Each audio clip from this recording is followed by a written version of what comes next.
Madam President, China is highly concerned with the developments in Syria.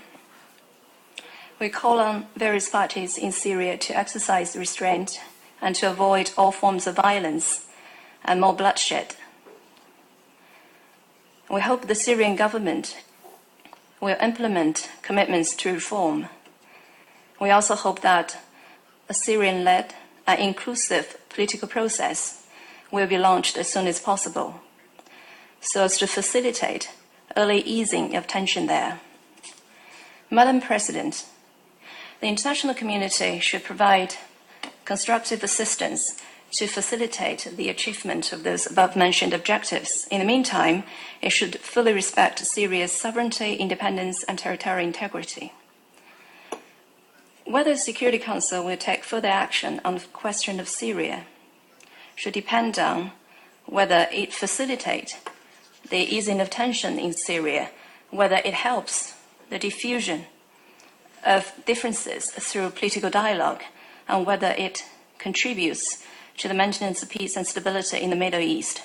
Most importantly, it should depend on whether it complies with the UN Charter and the principle of non-interference in internal affairs, because these principles have a bearing upon the security and survival of the developing countries, in particular those medium-sized and small countries, and these principles have a bearing on world's peace and stability.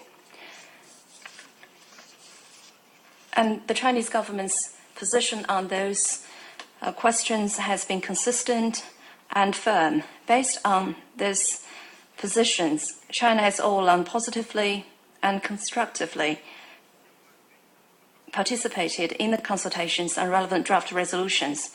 Right now, the Security Council has 2 draft resolutions. One advocates respecting the sovereignty of Syria and resolving the crisis in Syria through political dialogue.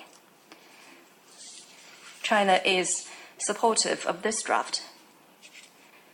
With regard to the draft under consideration today, like quite a few Security Council members, China believes that under the current circumstances, sanction or threat of sanction does not help resolve the question of Syria.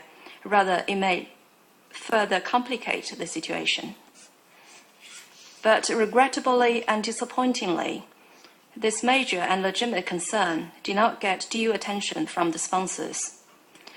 The draft resolution, as it stands now, focuses solely on exerting pressure on Syria and even threatening to impose sanctions, and does not help to facilitate the relaxation of the situation in Syria.